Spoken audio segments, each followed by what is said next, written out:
Hello, everyone. Let's have some fun. My name is Edecio Martinez. I'm the senior editor in visual storytelling and innovation at weather.com for the Weather Channel in New York, as Amy said.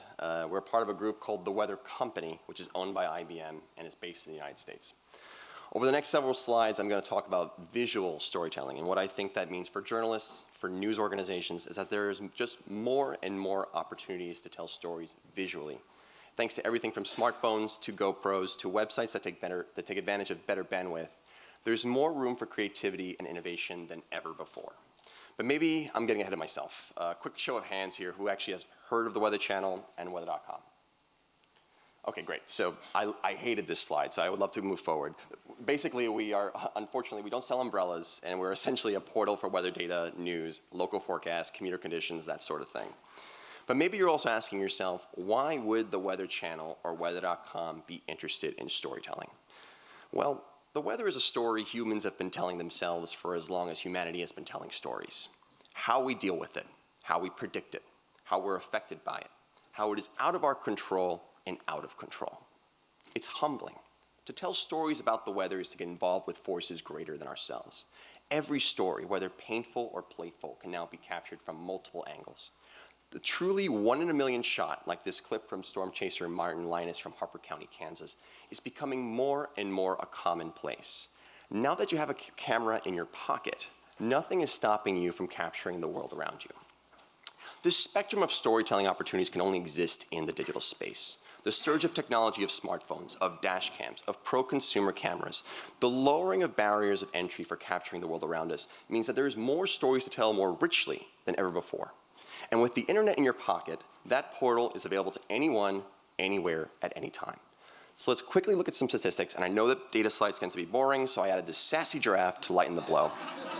According to data company Ericsson, in 2010, only 539 million... Even the giraffe is bored already. But I'll make it brief. According to data company Ericsson, in 2010, only 539 million people were subscribed to the internet via their smartphone. That sounds like a lot. And I know that if you could convince a fraction of that number to click on your headline, your story, your video, your slideshow, that would be a good day. But that's nothing. According to this study, which was conducted in November last year, the numbers spiked. 2015, over 3.3 billion people had smartphones in the internet capabilities in the world. This surge of UGC content, which is user-generated content, has changed the way news outlets and journalists can tell stories. Even commuting. Commuting is a chore. Nobody enjoys commuting. Where the best thing that could happen is you get a seat on a crowded train and no one bothers you while you're playing Candy Crush. Except sometimes amazing things do happen.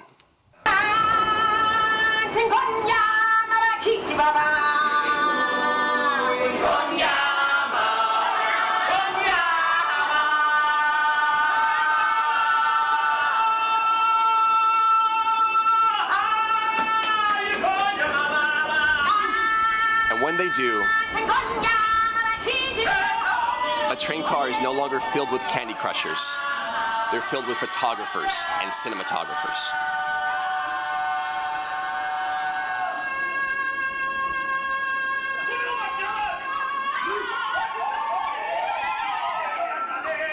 Someone who was just sitting there relaxing, texting their wife, maybe they're on their way home, just captured something amazing. This video was posted on YouTube by singer-actor Jamal Lee Harris, who stars in The Lion King on Broadway. The cast took a break between shows and took over a New York City subway car to give writers a little surprise. This video was edited from smartphone footage and user-generated content that currently has 12.5 million views on YouTube. This is not entirely a new phenomenon. There is a movie from 2006 called Awesome, I Effing Shot That, from hip-hop group The Beastie Boys. Who's here has heard the Beastie Boys? Good, awesome, you have great taste in music. This film was entirely made out of user-generated content. It was produced by handing out camcorders to several audience members of a sold-out concert in Madison Square Garden in 2004. The audience members were instructed to keep the cameras rolling at all times. And in breaking news situations, those cameras that is in everyone's pocket become more and more important. May 22nd, 2011, Joplin, Missouri was hit with a catastrophic EF5 multi-vortex tornado with winds as high up to 200 miles per hour. This video I'm about to show you was captured on a cell phone inside a gas station during that tornado outbreak. I don't know. I don't know if I left it in the car or what. Show if you left it in the car. Where's it at? What? What? Okay. All right. We need it. Get inside that. What is that? Open stuff breaking in the back. Yeah, I know. Can we go in the cooler?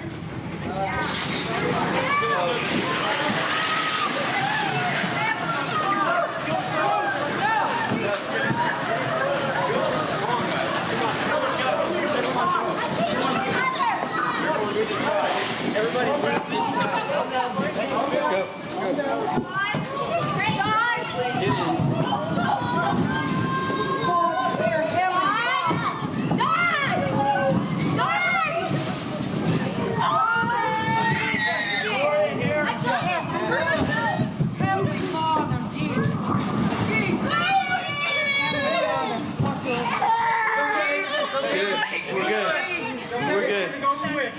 We're good. I'm not going to make you watch this whole video. It actually runs for another 4 minutes. But this is what it sounds like to be in one of the deadliest, strongest tornadoes in US history. And this is something that would have never been captured unless that cell phone had a camera on it. February 2nd, 2013, 9:30 a.m., a meteorite explodes over a Russian city. You can see it here in this dash cam. I have a laser pointer, but I think you get the idea. Here's the same meteor, different driver, different dash cam. Same meteor again, now shot from a surveillance camera. Each video is dramatic in its own right, but I'm only showing 4. I had plenty of angles to choose from. If you were cutting this as a news package, you could use multiple points of views and make what was a once-in-a-lifetime event into a compelling news package. Again, not caught by professionals, but by people driving at the right place at the right time. People who aren't interested in shooting news video, but who are just trying to keep themselves from getting sued from some jerk that just jumped in front of their car. Now, just as a point of comparison, and to underline how recent of a development this is, and I want to apologize for bringing this up because it's obviously something that remains raw and still impacts people's lives today. Arguably the biggest news event in the 21st century was September 11th, 2001. There's literally only one video of the first plane hitting the first tower. I'm not going to dwell on it, and I'm not going to show it to you today. But this was only 15 years ago. And that was only one camera running in a city filled with 8 million people. Let's move on to Superstorm Sandy. When Superstorm Sandy hit in northeast of America in 2012, it flooded large areas, including places of New York, leaving millions without power, wreaking havoc throughout neighborhoods. The moment when I think this became apparent, when it became real, was when people started posting photos and videos of explosions in Manhattan. This video captures a Con Edison transformer blowing up near 14th Street.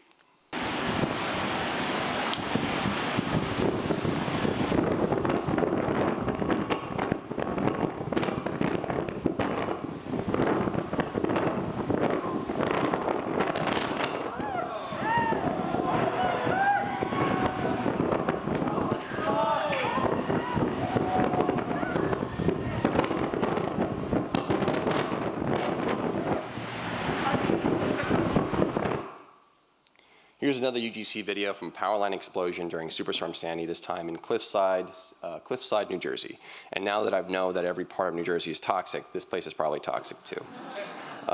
These videos, here, actually I'll just play it.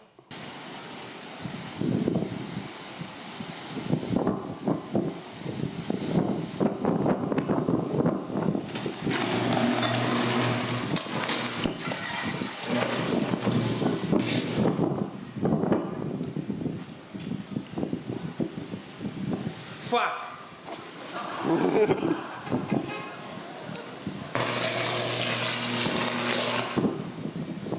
These videos are pure right place, right time videos. These videos are pure right place, right time videos. And they weren't captured by local or national news. Again, New York City, a place with more than its share of press photos and journalists and wannabe video journalists. They were captured by people with cell phones. And finally, to prove that I'm not going to dwell on terrifying things, here are some dogs playing in the snow. The best that Twitter and Instagram have to offer. All of them, user-generated, none of them terrifying, all of them incredibly adorable. This one behind me is in slow motion. Amy, I think I'm just going to present this for the rest of the day, and we'll just move on with this. But actually, I think that won't work. So let's move on to another topic. Beyond more people having iPhones to take puppy videos, there are more really good different types of cameras in the world. From GoPros to entry-level DSLRs to pro-consumer cameras, or prosumer cameras as some people call them, are changing the sort of images we capture. I know that oftentimes these cameras and the people who wield them are the bane of professional photographers' existence. They're shooting stock images that wind up on the cover of Newsweek for pennies on the dollar. They're taking baby photos that fall short from Gap ads. I get that this change is not without controversy, but at the same time, these cameras are changing the images that we capture and the stories we can tell with them. And speaking of controversy, this is Donald Trump. You may have heard he's running for president. He's kind of a big deal. He would say a huge deal. This is Bernie Sanders. He's also running too versus Hillary Clinton. She's pretty famous too, and she wants to become president.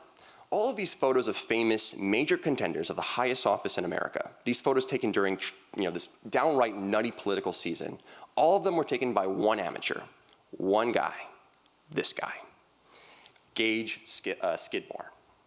The Atlantic profiled him and called him the most prolific political photographer you've never heard of.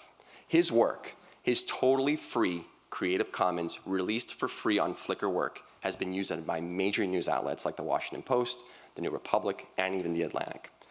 I'm sure we can sit here and nitpick the quality of these photos, and again, I understand the economics of this is horrifying for people whose vocation is photography. But this is what disruption looks like. And this is another disruptive one. Check out this April 2009 Time magazine photo cover. Nothing special, right? Well, you're right. It's a $30 stock photo dressed up to become a cover of a major American news magazine.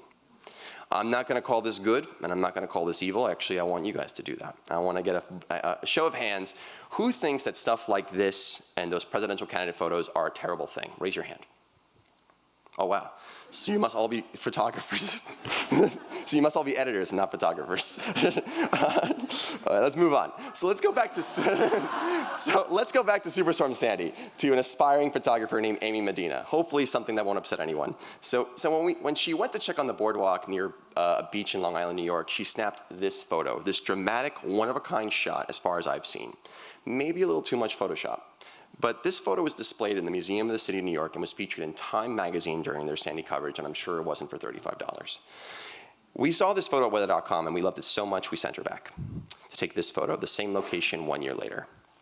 These two photos could not exist without the Fuji X-E1, a $500 point-and-shoot camera. You can probably find it used today for less than $300.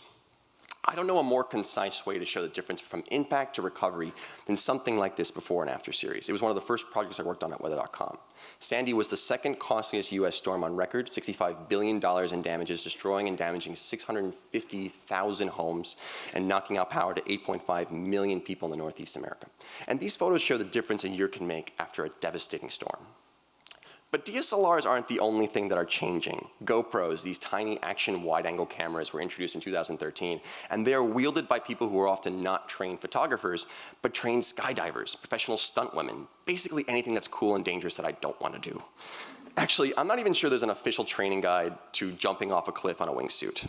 But these guys do have cameras with them, and they surf, and they go mountain biking, and they jump into the water. Listen, whatever. This is stuff, again, that I'm too lazy to do. And in addition to that, having these rugged action cameras running all the time when people do things means that sometimes you capture things that are more than just this. This is Pierre Chauffeur scaling up a mountain in the French Alps. Unfortunately, Pierre is about to have a really bad day.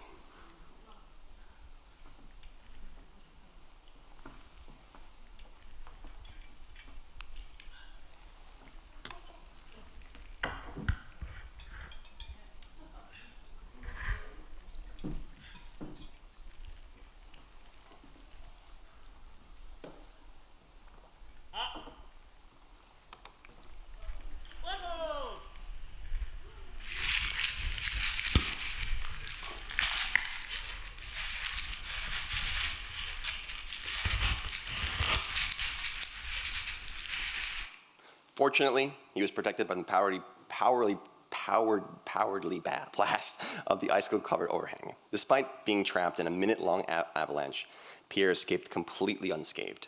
Let's move on to an even scarier video, if you thought that was scary.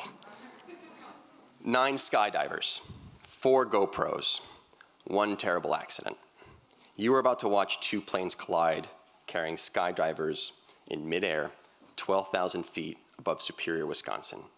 The wings disconnect, and one of the planes caused the explosion. This video features each GoPro capturing that event.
So you're probably wondering, did I just show you a bunch of people die? Well, not at all. All 9 skydivers landed safely, as well as the 2 pilots. Only 1 person went to the hospital treated for minor cuts. So let's move on to something slightly less scarier, the world of flying robots. This weird thing hovering behind me is a drone. It's the 3rd technology I'll put in the pro-consumer category. Again, drones are not without controversy. They've gotten in the way of people fighting wildfires. And occasionally aircrafts have been grounded because people flying drones during emergency situations. There's even a $75,000 reward if you catch someone flying a drone during a wildfire in California. Just don't do it. And in America, the FAA has strong feelings about their commercial use. Their website has a list of the do's and don'ts of flying drones, but at the same time, when operated properly with the correct permits and training, they provide a truly amazing, otherwise ungettable image of events. This drone footage behind me illustrates the scale of devastation caused by the 7.5 magnitude earthquake that hit Nepal in April of last year. As you can see, there's almost no way to get around this place. Only the safe way to view it is by air. And drones, because it's relatively cheap and generally safe, can provide this vantage point. This is drone footage from flooding that happened in South Carolina last year in early October. Hurricane Joaquin was the strongest hurricane in the 2015 Atlantic season, but it never actually directed South Carolina. Rather, Joaquin combined it with an upper atmospheric low pressure system, and in short, it caused 27 inches of rain to swamp the state. Again, there's no good way for a photographer or a videographer to get around this neighborhood. Renting a full-size helicopter to shoot something like this, especially during a breaking news situation when you're not the only one calling, can run well into the thousands of dollars. But in this case, 1 man, 1 drone captured this. But these less expensive new alternatives don't take away the need for professional photography. Good gear, cool technology, proximity to a news event. These don't take away the value, and yeah, I mean value because they're worth the money of the pros.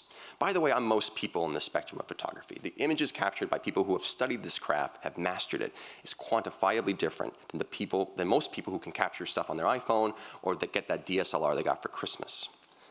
But we published these images last year in the midst of California's wildfire season, and we wanted a way to show the human impact of a wildfire directly. We previously worked with this photographer, Noah Berger, and together we came up with this concept. We asked people one question. What was the one thing you would grab? What was the one thing you would carry with you before fleeing your home during a wildfire? And these were all evacuees, so the answer is really just, they varied from skateboards to medicine to musical instruments. Most of the answers were pets. I took my cat, I took my dog, which is probably what I would do too. But these images show in the portraits of these evacuees and the items that they hold dear, human resilience in the face of disaster. And photos can be more than just assets to your story, but as a tool inside a text article.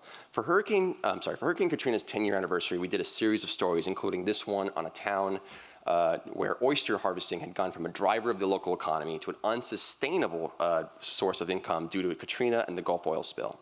This written piece turned out really well, but I think these images by photographer Edmund Fountain make these characters feel real for the reader. This is a piece we just published in March, and we sent a photographer and a writer to the Atacama Desert in Chile to capture the night sky. The photographer was Nicholas Brewer, who is an expert night photographer. Look at this thing. Pro photographers are worth it. But we also felt that we needed a way to showcase these images that were richer, more immersive, more interactive than the usual offering of my website, weather.com. So we built this. It's an immersive website experience. We made it so videos were the focus and so that it looked beautiful whether you're looking at it on a phone or on a desktop, while still making the point that these views that you are seeing are endangered. But building these sites and other things like this is a different form of storytelling. This investment lets you fit the site to the story rather than the opposite, and it's freeing. It allows you to tell stories in their best, richest way possible. News sites tend to have guidelines, branding that can hinder the potential of telling a unique story in a unique way. And so this is when a web developer becomes your storytelling partner, not just someone you complain about when your CMS is down. And we've done a bunch of these, from interactive photo experiences to very video-heavy reporting on important subjects. For the 10th year anniversary of Hurricane Katrina, weather.com enlisted reporters, meteorologists, videos, and photojournalists and graphic designers to create a site that spoke to the scope of this tragedy and the long-term effects of Katrina in New Orleans and in the region. We created a diverse, in-depth slate of 9 stories and experiences to cover the anniversary and to provide several access points to this very complex story. Epic Earth is an interactive long form we produced that spotlight 25 once-in-a-lifetime destinations, basically our bucket list. It's our first sponsored long form that actually made us some money once Subaru and LL Bean joined the project. The Climate 25 was a web experience that featured interviews with the world's 25 most compelling voices on the impact of climate change and on human society. The project launched online in June 2015 and also aired on the Weather Channel as a small mini-series.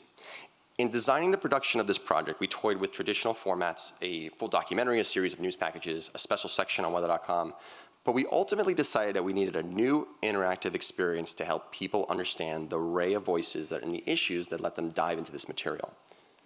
The Climate 25 is the latest commitment by weather.com to explore important topics at the nexus of weather, climate, and impactful news. And I'd love to show you this trailer real quick to give you an example of what it's all about.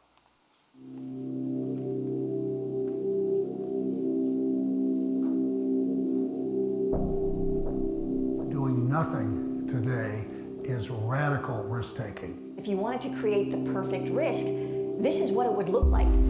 It doesn't look like a gun to the head. The Arctic is changing more rapidly than any other part of our planet today. The status quo is long gone. So unless we confront that business as usual is over, we are going to be in a very, very serious situation very quickly.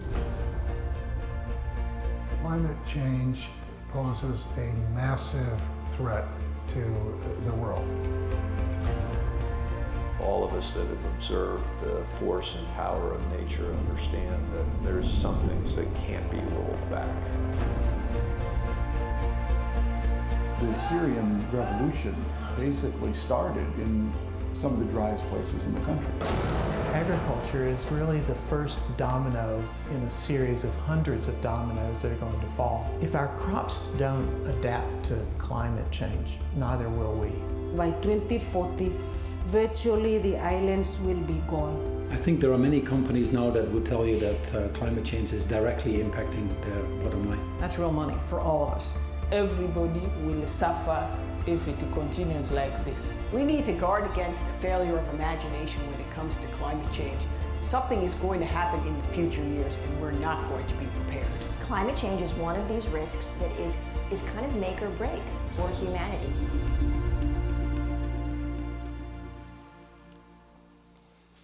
So I'm not going to pretend like we're the only ones doing this. I'm not going to claim that we're even doing it better than any other people, because there's a lot of beautiful storytelling happening in this format. When I first saw this Daft Punk cover story of Pitchfork, I was blown away. Who here has heard of Daft Punk? Fantastic. Again, excellent music taste. It inspired me to push Weather.com's storytelling capabilities to another level. This was something that I found on Facebook. No one sent this to me in a check this out, we should do this. I found this because I like Daft Punk. And it's a form that feels more natural for reading longer features, especially on a tablet. And after the popularity of Snowfall on the New York Times site, which many predicted that this layout was the future of long-form journalism on the internet, and they were right. Snowfall kind of was a game changer. The reporting was amazing, the visuals were stunning, and in 2012, very few news outlets were making something like this responsive and unique. So where do we go from here? The early days of 360 video and virtual reality, yeah, look, this is how you're gonna look like when you get home. But the early days of 360 video and virtual reality, it's the early days of 360 video and virtual reality, but it offers a truly immersive experience that you can't find anywhere else. You may have noticed that all of you received this fun piece of cardboard in your grab bag. It looks like this. And well, there's some assembly required, but not much. It eventually will look like what this gentleman has on his head. Now, he strapped this on his head. I don't recommend you do that. You can just probably hold it. But it's such a young medium that it's flat out exciting to be here at the beginning, figuring out what sorts of storytelling it's suited for. We've had discussions at work ranging from how do we subtitle someone who's speaking a different language or has a thick accent, or even if it's even worth doing an interview in 360, when there's only one thing to look at or several things to look at. So you can expect experimentations, probably a lot of failures, but hopefully something really amazing that can come out of this that couldn't be really experienced any other way. When we're producing stuff at the Weather Channel, if one of the goals that we say is that if we can do this in 2D better, then there's no reason to do it in 360. And that's the way most people should approach 360 video. But already there is beautiful, one-of-a-kind material being produced, not just by Weather.com, but by the New York Times, NPR, the National Geographic, Discovery, just to name a few. There's tremendous amount of vendors and production companies that are just starting up now, and they're kind of not saturating the market, but they're all kind of trying to figure out the same thing. I'll showcase our awesome diving with sharks soon, but I'll leave you with this anecdote about how unique and personal this VR experience can be. My family migrated from the United States from Cuba in the late 60s. With no money and barely a place to call a home, it was a culture shock when they settled in New Jersey, which again, seems toxic. But other than a few trips to Florida, they don't get out as much. My grandmother passed away 5 years ago, and fortunately, I still have my 2 aunts with me, who I love dearly. That little guy up there on the right, on the left, and on the shoulders of Ophelia is me. The woman on the right is Gloria, and my sister's back there too, and she would kill me if she knew I had this up here. But unfortunately, due to old age, they do not look like this anymore. This photo was shot back in the 80s, and they don't leave the house as much. When I was experimenting with VR and 360, I didn't really know who to show it to, who would impress. It's easy to get people like me, a gamer, a 20-something with disposable income, excited. But it wasn't till I just demonstrated this on Gloria, who's on the right, who's 75, that I realized what an emotional impact it can bring to someone who hasn't left the house or even their state in decades. The last time Gloria went to Disney World was back in 1995. I was 8. Don't do the math on that. My grandmother was still alive, and we had our entire family with us. So one evening, I turned on the Disney 360 portal and the Samsung Gear, and I gave her a quick tour of how Disney World looks like now.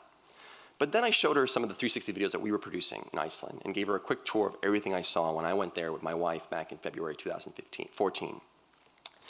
And then at the very end, I surprised her with a view of the Northern Lights of Norway. When I removed this headset from her face, there were tears coming down of her eyes. It was something that I wasn't prepared for. I didn't realize what I was doing. This is a woman who will probably never see the Northern Lights in person, who will never get on an airplane and enjoy a Hawaiian sunset, let alone visit Iceland, Norway, or even this beautiful city of Amsterdam. But with the power of VR and 360, you can bring anyone, anywhere, at any time without leaving their house. Granted, this technology is new, and it's expensive, and it's changing.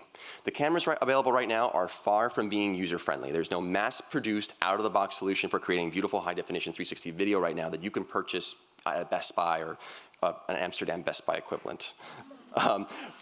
But production companies have had to make their own rigs out of several GoPros, modified rigs, and make their own rigs out of DSLRs to capture things in low light, and shoot in several different directions. I'm actually working with a gentleman now who is experimenting with 12 cameras to create an Avatar, like Avatar the movie, like experience of 3D in depth. And the thing behind me is not a flying saucer, but Facebook's gorgeous open source 360-degree video camera. It's called Surround 360, and you cannot buy it. You have to make it. And according to Facebook, all the materials will set you back $30,000 US. I did not say making VR, really good VR, would be cheap. So what's the takeaway of all this? Let's do a quick recap of everything. Photos and videos of news events immediately consumed social media thanks to smartphones. But you have to find them, and that's much easier than trying to find someone that doesn't exist. You can use services like Capture that allow users to find images using metadata tagged and geotagged via Twitter, Instagram, and other social medias. And I will 100% give these links out on Twitter, and I will also show them out right now. If you're looking for a professional on the ground in breaking news situations, you can find them. Whether it's through Google, whether it's a freelance service, or a great one called Story Hunter, you can have original visual storytelling for your audience, and this storytelling can be delivered with you without satellite trucks, without any fancy equipment. So this is the part where I would suggest you take a picture of that, those links, because those are the links that we use at weather.com to find most of our user-generated content and to hire people that are in different parts of the world. Beyond technology allowing people to capture news events, new technology creates news and amplifies news events. When a dash cam captures something amazing, the footage itself becomes the story. And on a feature piece, if you have time and money to invest, you have so many more opportunities and options to tell the story visually.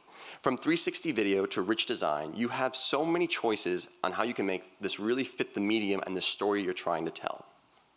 All right, so enough talk. Let's dive into some 360 video demos, and I'll actually going to show them on my Mac first because it's the highest quality, and I can show you how we're going to split them in, on your iPhone, and then I'm going to show you how you're going to take this bad boy when you go home and how to take your phone and slide it in. So I'll do this now. I'll try to turn my computer down so you guys can see. So this guy, you want to open it up like this. There's two flaps. You want to open it out. And the Velcro is right here. Slap your Velcro here, slap your Velcro here, and you're almost done. Take your phone, slide it in, and now you have a VR unit. Now, they can go from, $8 to $12 to $100 to $600. And if you want an Oculus Rift, you also need a $12,000 computer and an $800 unit. The HTC Vive is also, I believe, $800, but it comes with controllers, so that's something. But this is how people are probably going to be consuming this data, because they have $12 in their pocket to spend. So anyway, let me show you some really cool videos. I'm going to turn off this presentation right now and open this up for you.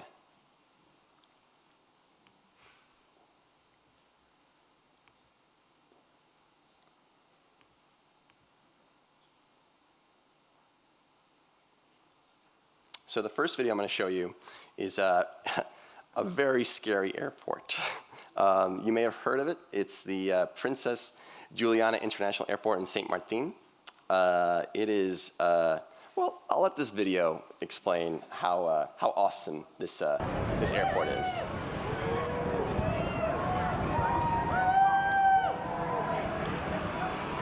That's an airplane, folks, and those are people.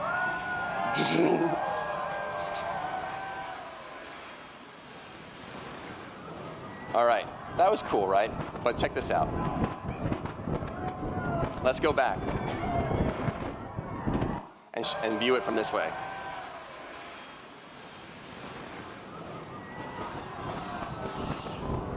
So listen, if you want to go to St. Martin, this is a beautiful beach to go to.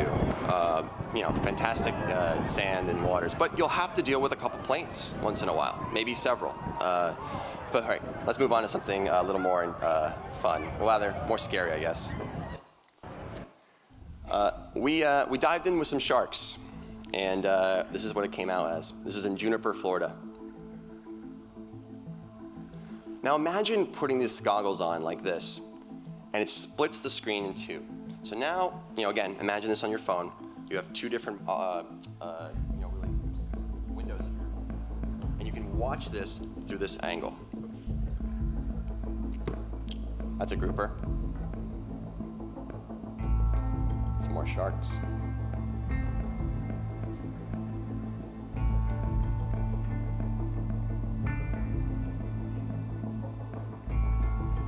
Are you guys getting nauseous a little bit? I'm sorry if it's getting dizzy. I'm trying my best not to go too hard. It's a way more better personal experience once you have it home. So let me do one more video. This one's not as jarring, but it actually is a news event. So I want to say sometime in February, there was a terrible tornado that hit LaPlace, Louisiana. And this was the first time that, this was the first time I had these cameras with me. So I hired someone immediately and said, hey, go. Just go to this place and grab your camera, find a home, and get inside of it. You may see that there's no roof and that there's nothing here. This used to be somebody's house. That's a refrigerator, maybe a couch, actually. You can see the curtains floating. This was somebody's home. And, you know, this sounds crazy, but it took us 40 hours to produce this because of rendering, because once you have these cameras that, you know, are shooting at the same direction, or rather shooting in different directions, that's 30 gigabytes of footage times 6 times 7. That's a lot of things to render, and it takes a lot of time. The last video I'm going to show you is of the Northern Lights. This is the video that I showed my, aunt.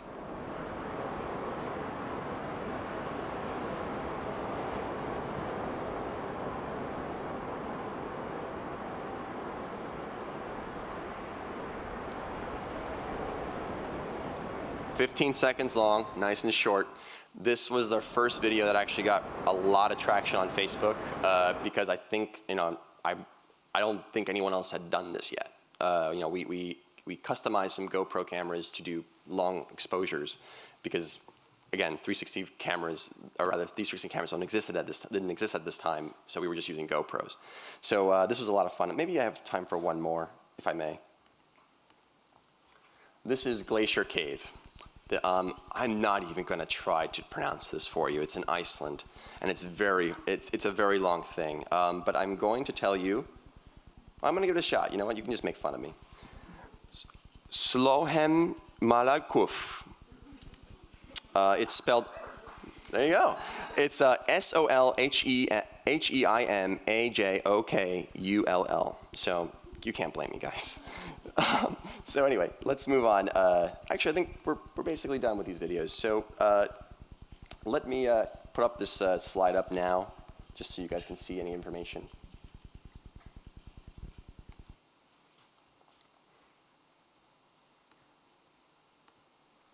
So anyway, it's been a pleasure and an honor speaking to all of you today. I want to thank Amy O'Leary. I want to thank Paulina Baker for this conference, and all the conference organizers for inviting me to this beautiful city.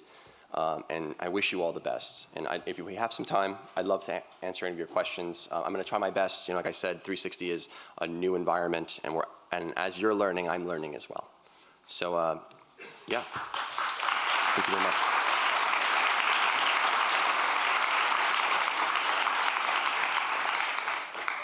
So I'll happy to take any questions if there are any. No? Yes? What would be the cheapest way to have okay quality, to make an okay quality 360 video if you don't have a high budget? Do it yourself. Yeah. No, I'm sorry, I'm making a joke. I guess the cheapest way to do this would be to buy, well, there's one camera that we've been sharing with our storm chasers, right? Because a 6 GoPro camera is a recipe for disaster when there is let me actually talk to the microphone. When there is a softball-like hail, running towards you. So we actually gave them something called the SP360 4K Kodak camera. It is 2 lenses. I think I have a picture of it actually. Hold on.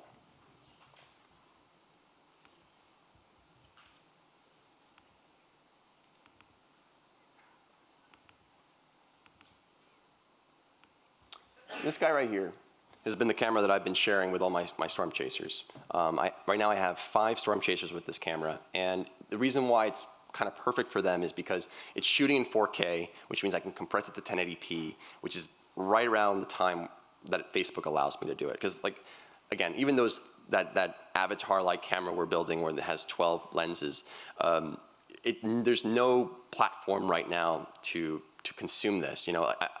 It's funny. There's like Little Star, Raya. There's a bunch of companies that are doing this, but if you look at their numbers, they don't really have the audience like Facebook. Facebook is the place where a bad video does 500,000 clicks, and a good video can go up to 11 million. The Aurora Borealis video was, I think, in 2 hours it peaked at 2 million, and then and now I think it's at 5, but that was after many days of it being on. But this is the camera that we've been using, and it's only $900. I think you have to buy. I don't think you can buy it through Kodak because Kodak doesn't necessarily make it. It's SPK Photography that actually manufactures this, and I'll tweet this out so you guys can all see it as well. I have no issue with that. Any more questions? Well, now you have a camera. Now what do you do with it, right? This guy actually comes with some pretty sophisticated software that allows you to edit. But GoPro also has some software called, and I'm going to get you the right name for it, Auto Pano Video Pro 2.3 and Auto Gigapan 5.2. So not to get too technical, but what you need to do is when you have all these files, you have to stitch them together. It almost looks like a Van Gogh painting. I'll actually show you what a video looks like when it's not rendered in this fashion, just as an example, because it looks bizarre.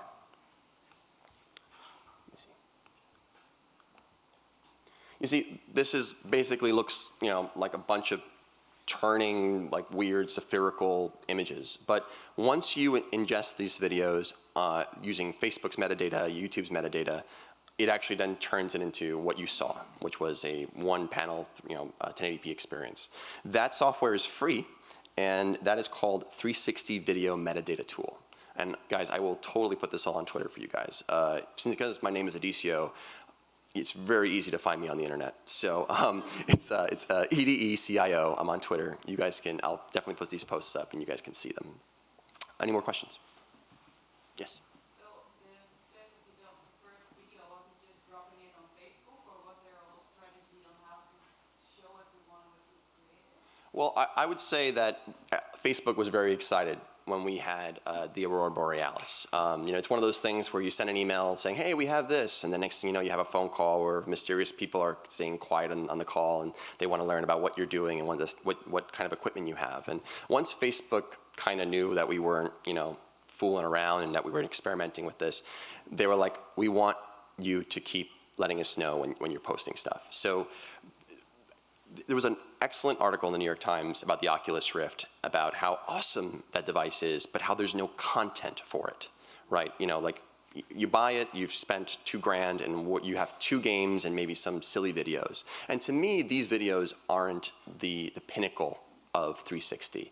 Like, we still haven't really figured out how to move the camera without getting people dizzy. We still haven't figured out how to create an interview, like in a way where it just kind of works and you're not looking around, you're not getting dizzy. So to me, the 360 world almost kind of combines with the podcast world, because it's all about audio, it's all about what you're hearing, and then it's all about now only with the idea that you can look in all different directions. So to answer your question, Facebook was the best platform we used, and it was the best audience that got the best reactions. I would say Little Star is the most open source tool you can use, which is the slide that I have up here. If you want to look at so here's the thing that actually kind of stinks, right? Because Google owns the gambit for YouTube, so they turned off their VR tools on the iPhone. So it looks great on. If you guys have Androids, you won't have an issue with this at all.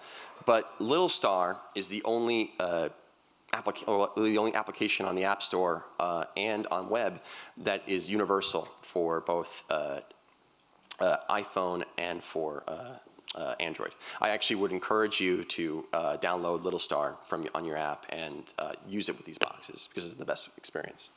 Could you explain the gift you brought for everyone here at the conference? They haven't received it yet, but they're about to. Oh, fantastic. So this is what you're all getting.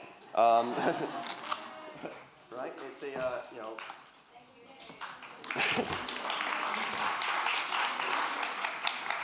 It's just cardboard, guys. Anyway, so it's a nice little piece of cardboard, right? And I'll show you. You're gonna get it like this, right? You're gonna get into the little box, maybe with a little bit of sleeve. You're gonna open it up. You're gonna flip this over. You're gonna get the Velcro in the Velcro spot, and then you slide your camera. Well, first of all, you open up the VR app of your choice, whether it be, you know, Jaunt, even the New York Times VR app. Little Star is the best place to find the stuff that we've been producing. But again, everyone's been producing some beautiful stuff. Nat Geo has amazing videos on Facebook. And then you slide your phone right through it. Now, there's a little bit of a, I wish you guys could see it. There's a little bit of a indent here, right? A little line. You want to make sure your phone is just directly on that. And then you're going to look like this, which is not silly at all. Any more questions? Yes? Fun. We should talk. Yeah. There's a really cheap camera out there right now. It's like less than €300. So there's a difference between the prosumer cameras and the high definition cameras that you're seeing. Like that camera, that footage that you're seeing could not be shot with a 360 Fly. I think that's what you're talking about, the 360 Fly. That is a $400 consumer camera, but it's not worth, I mean, listen, for an enthusiast who wants to do this at a party, that's fine. But this is not the quality of that I would think Facebook would even take seriously. That's one of the first things that when I had a call with them, you know, they were like, listen, we're not really interested in, you know, pro-consumer type stuff. We're interested in people making their own rigs. We're interested in people, you know, experimenting this as far as it can. And then the moment we mentioned that we built a 7-camera rig and that we're working on a 12-camera rig, that's when they were like, oh, okay, well, send us everything. So to answer your question, those cameras do exist, but I would not recommend them as using them as tools for storytelling because they're actually very low quality. Maybe they're good for a dash cam, but not necessarily for narrative storytelling in the quality I think that you would want to do. Guess. I work for an education and IT organization. VR is something that's been, you know, buzzing around a lot in education as well. The role that VR could play in classrooms, but there's not a lot of content still. Yeah.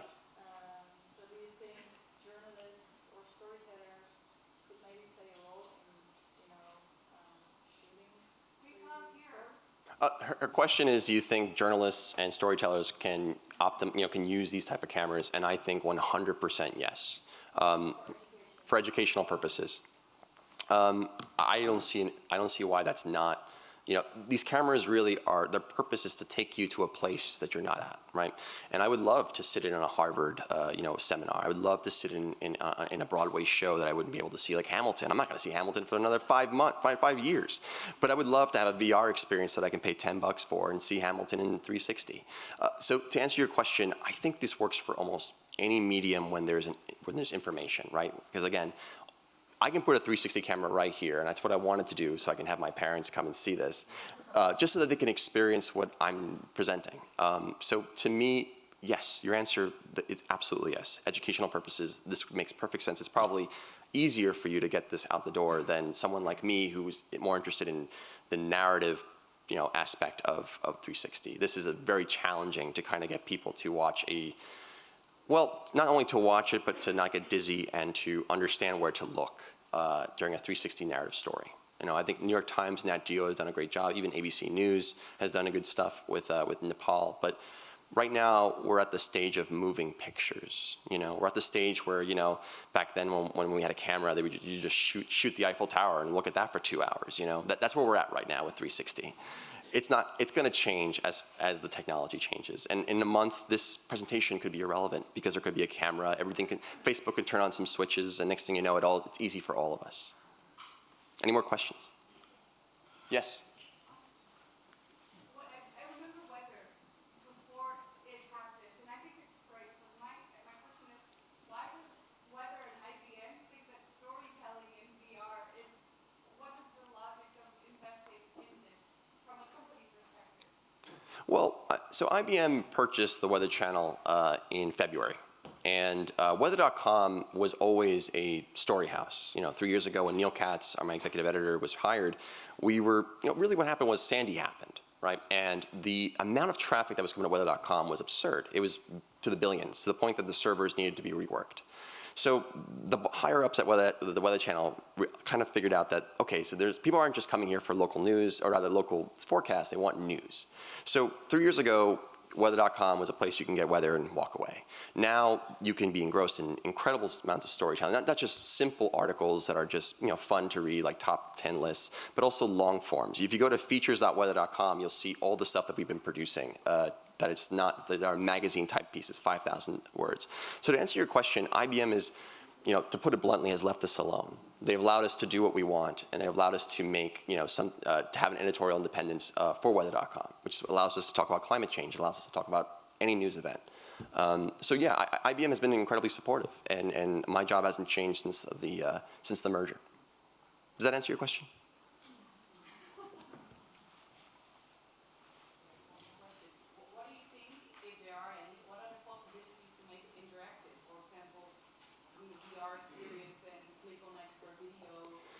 That's a great question. So we're actually in investing and investigating a way where you can look at a location or a dot or something, and you can travel to it. So now not only are you now engrossed in 360, but you're also now moving to different locations as you want to move. And as technology gets cheaper, there'll probably be more handhelds and controllers for you to use to move around and interact. This is going to be a breakout for video games, for people making games right now. I think that this is going to be that market for the first year. And then as this technology gets cheaper, I mean, I hear that Google's creating a standalone VR unit that doesn't require a PC or a phone. Once these things become more accessible, you'll see more people using them. Does that make sense? Yeah, so it will become interactive, but not. Well, it's already interactive. It's just not in the way that the Weather Channel is really. Well, no. So yes, for video, there's different ways we can do it, in the sense of, again, with these interactive key points where you can look at something and then you can travel to that location. So interactivity, it's almost immersive regardless. So does that answer? I'm sorry, I'm trying to answer your question the best way I can without going over your head as far as the technical points. But there could be crosshairs inside your VR, like a little mouse almost, and you can look at locations and then either get information or travel there immediately. Does that make sense? We're experimenting with that, and I'm sure other people are going to get there first or fail fast or anything like that, but we're really excited. So I think, you have one more question, anyone? I can't thank you enough for your hospitality and your kindness. I wish you all well.